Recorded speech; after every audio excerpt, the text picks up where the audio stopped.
So I've been asked well, I did a video, the last video, technical video I did, which was about endurance and fingers and speed, and I've had some complaints about the angle because they really couldn't see my hand, what I was doing with my hands, and I've had other people ask me to slow it down so they could see how I'm using my fingers. And my Fulcrum. So I'm going to make a video now to try to explain my approach to grip and Fulcrum and fingers. Before I do that, I want to go over some material I went over before in a video called The Open Roll, where I demonstrated 4 different physical techniques that I use to play rolls depending on the speed and the height. And that concept is really universal. I mean, you can't reach all 4 levels outside of the double stroke roll. You know, you can sort of do it in a paradiddle because it has a diddle in it. But I mean, the level 4 is a double bounce, and by definition, a single stroke is a single bounce. So only diddles have a level 4. So, but this goes for anything, even singles go through different varying levels or stages of physicality. But I don't break it up so much. One, it's not quite the same thing. So what do I mean by that? So level 1, I'll go over this. Level 1 is a stroke that ceases, one single stroke. Boom, done. That's my level 1. And then if you're playing a bunch of consecutive strokes, you can do a bunch of level 1s next to each other. But if you get to a tempo, at a certain tempo, you're not going to have time to stop anymore. I could stop down there because I don't have to go as far. But from here, because of the distance I have to travel, I can't stop, so I wind up in a stage 2 situation where it's continuous flow. And then the stage 3 was adding a finger stroke to it, a wrist, and then a secondary finger motion. And then the stage 4 for the roll was when you use one finger motion, but you get 2 strokes out of the one finger motion. Yeah. So the same thing happens with singles. I mean, this is stage 1 singles.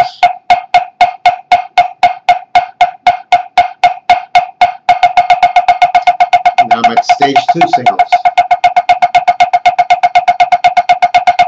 Now things start to change at this point. I don't go into a stage 3 where I add I use fingers, period. First of all, I don't do isolated finger work. That's it's an integrated system. I'm using all 3. I'm using fingers and wrists and arms all the time, and I'm mixing the amounts of each that I'm using depending on how fast, how loud, how long, how high, all kinds of things that I'm adjusting for. So once I get past the level, the stage 2, or the vamp, what I call the vamp, then I gradually add fingers. I don't stop using my wrists and go to a stage 3. It sort of becomes like stage 3 starts leaking into stage 2. And then eventually they become equal in responsibility, and then eventually the fingers may even take a majority of the responsibility over. But the wrist never ceases to work. So the fingers is an assist to the wrist. And I don't use fingers to use fingers. I use fingers as a last resort. To me, it's not a speed thing, it's an endurance thing. Uh, because your wrist can move just as fast as your fingers can. Only it uses more muscles, so it takes up more energy to do that. So it affects the endurance. When you're doing one stroke, wrists, I can play just as fast as one stroke with my fingers.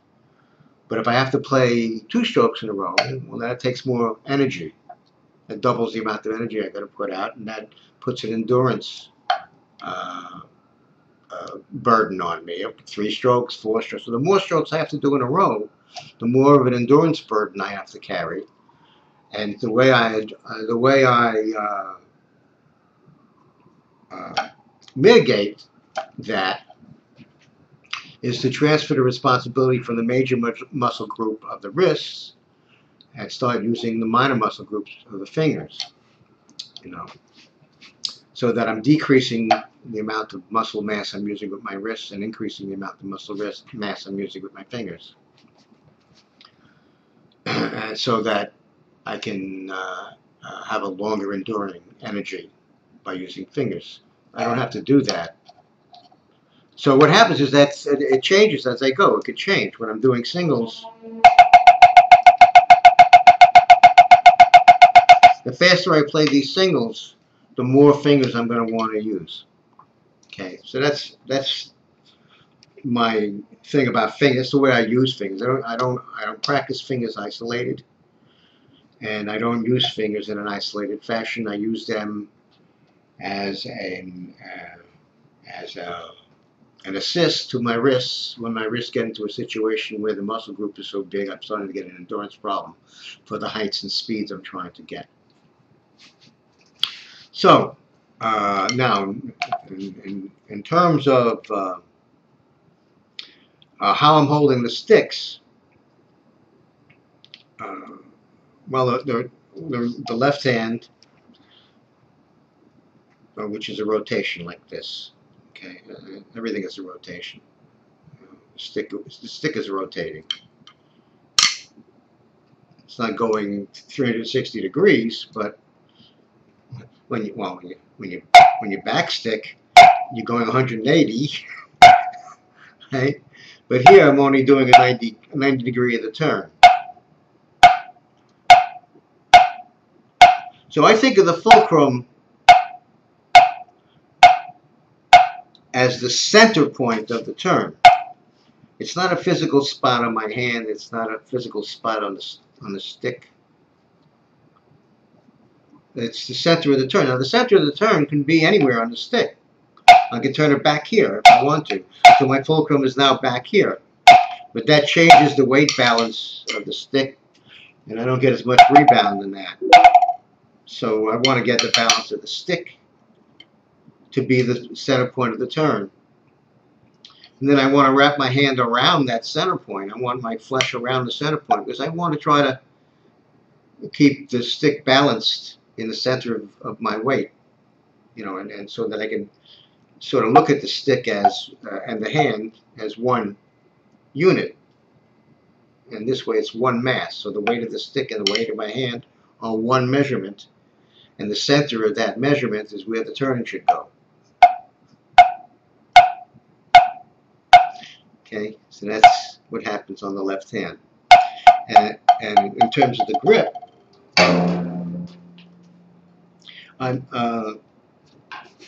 this is by the way, if you want to be a line drummer or you want to go into marching bands and stuff like that, I suggest that you don't pay any attention to this tutorial, because this has nothing to do with what you have to do on the field. I'm using my left hand very differently. I'm not using my thumb at all. Well, yeah, I'm using the weight of my thumb, and I'm balancing the weight of my thumb along with it. But when I turn my hand, I'm not grabbing onto the stick like this and using my thumb as a pressure to apply on the stick and force the turn. I'm using my index finger.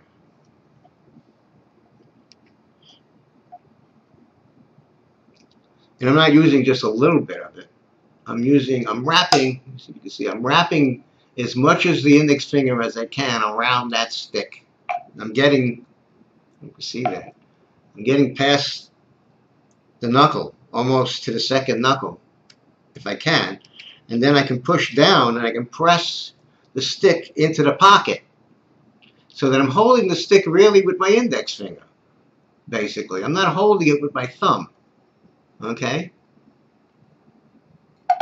Look, I don't need my thumb at all. I'm not using my thumb. It's underneath the stick. I don't need the thumb. I don't need the thumb.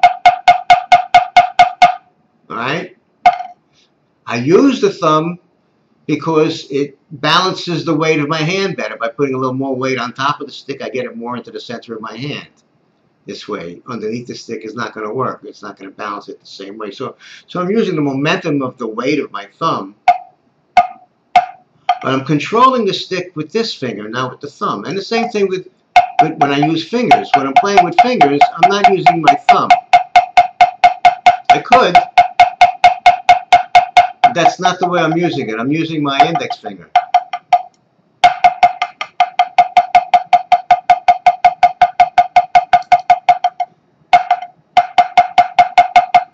Of course, this is different than when I'm just using a wrist and I'm really controlling it completely. I'm keeping it stable so that the wrist is totally controlling the motion. At this speed, I'm not using any finger at all. And then as it gets faster, I'll start adding fingers in until I get to the point where it's mostly finger. And I'll back off the stick and I'll use just the tip of my finger, just the tip of my index fingers really is what's in contact.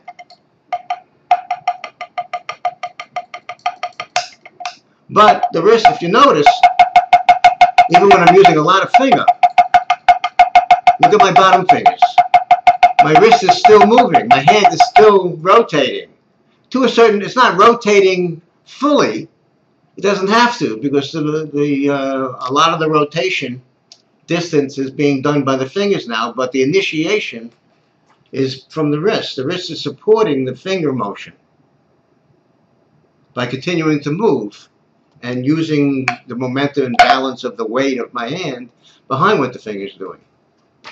And I can blend this as I accelerate. And it's the same thing with the right hand, but the right hand has a different rotation. Right hand's rotation is this way.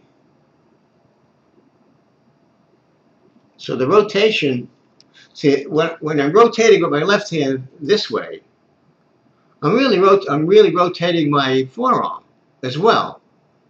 The rotation is coming from the forearm. But here, the rotation is coming from the wrist. This is my fulcrum for the wrist joint.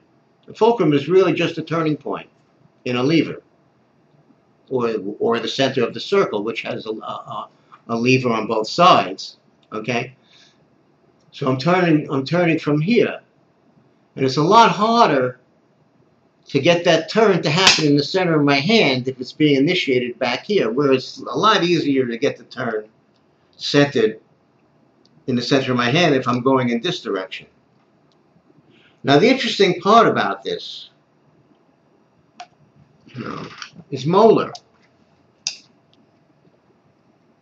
What does molar have to do with this? Well, everybody says this is molar. Well, yeah, that's one of the things he taught, but Joe Morello taught me that, and Joe Morello learned it from his teacher, Joe Septic, who I met myself.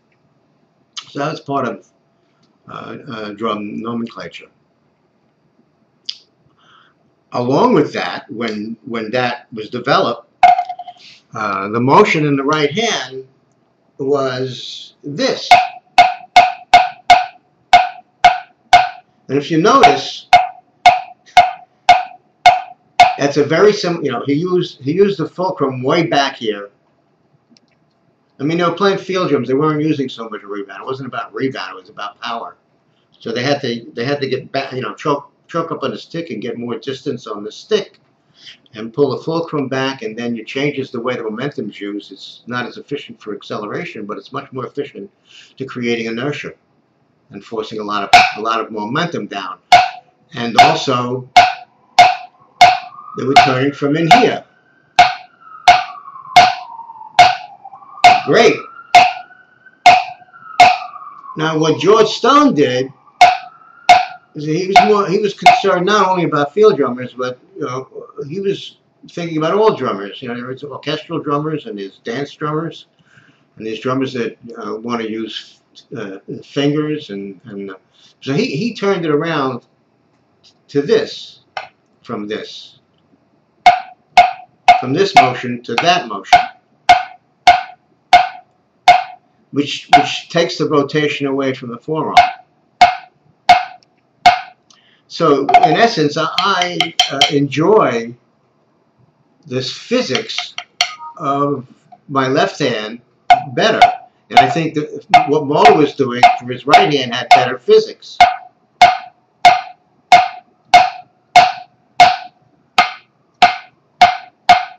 But it's much harder to play soft and with finesse and with speed and with tone,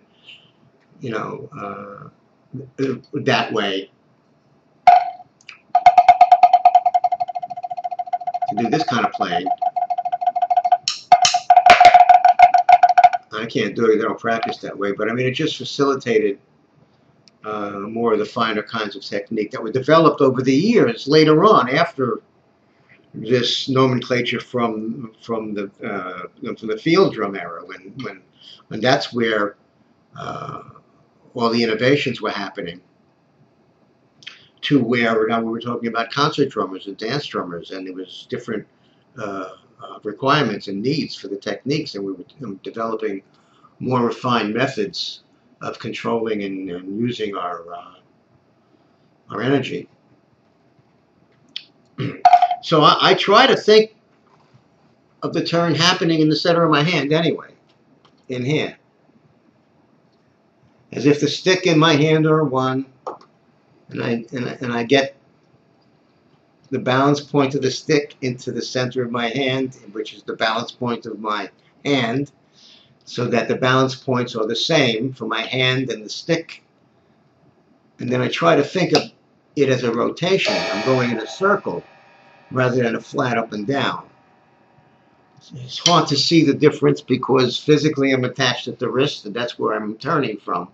But mentally, consciously, I'm imagining the turn and trying to get my rotation, my weight rotation, to emulate a circle around the balance point of the stick, the same way that I'm trying to emulate a circle with my left hand around the balance point of the stick, even though I'm using two different motions. Okay. So this is one of the reasons why I like to go from the slowest tempo and do one notch at a time all the way up to my highest tempo. I don't want to jump because there are transition levels in between that I want to cover.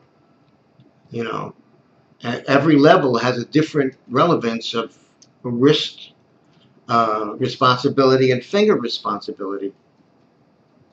So I want to practice all tempos, and I want to do them in order and go through them so that I learn how to finesse the increments of what I need to use for the particular tempo I'm working with. And the same thing with heights. The heights change how much fingers I could use. Although I can use fingers from up here.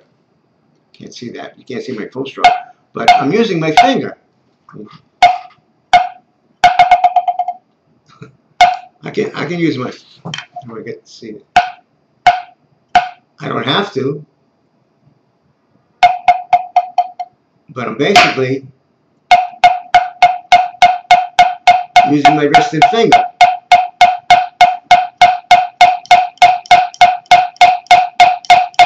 On the full stroke.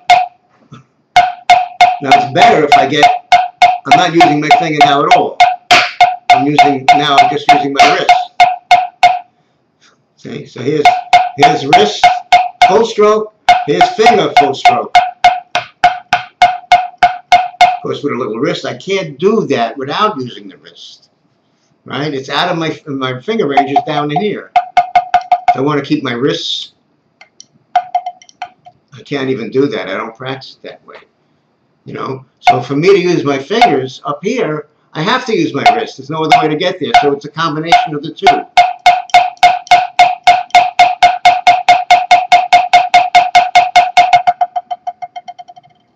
Okay.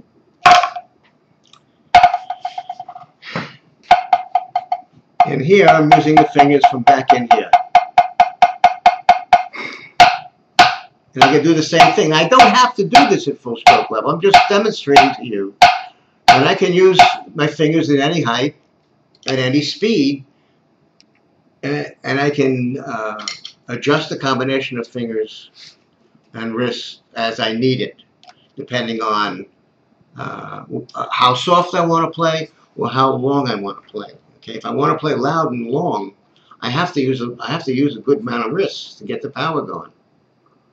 You know, but if I'm playing very, very soft, then I'm playing close to the head, then I can use much more fingers than my wrist. But it's not that I'm using my fingers because they're faster than the wrist. I'm using my fingers because there's less mass, so it gives me a softer sound, or it gives me a better chance at enduring through multiple strokes.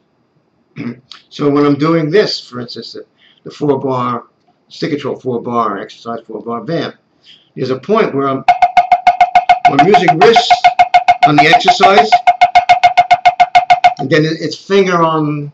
So I'm always going back and forth. The parallel is the same thing. I'm doing stage 1.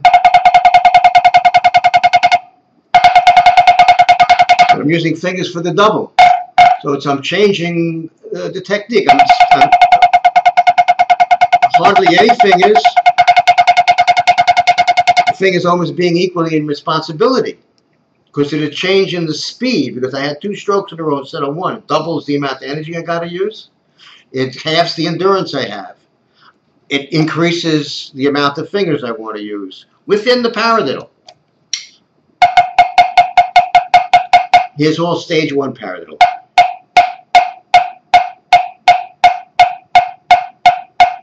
You speed it up, and then the singles stay in stage 1 and the doubles go to stage 2.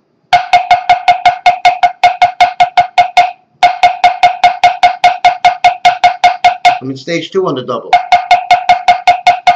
But this is a stage 1. Then I speed it up further, and I get to a stage 2 on the singles.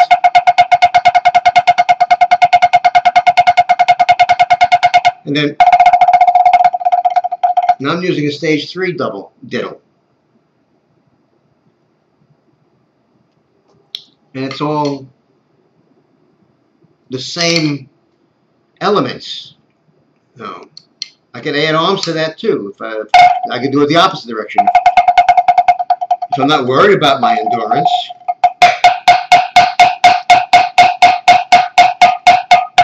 I could add the weight of my forearms. I can add my arms too if I want to get it thicker. So if I'm playing this way, I get a big accent up there.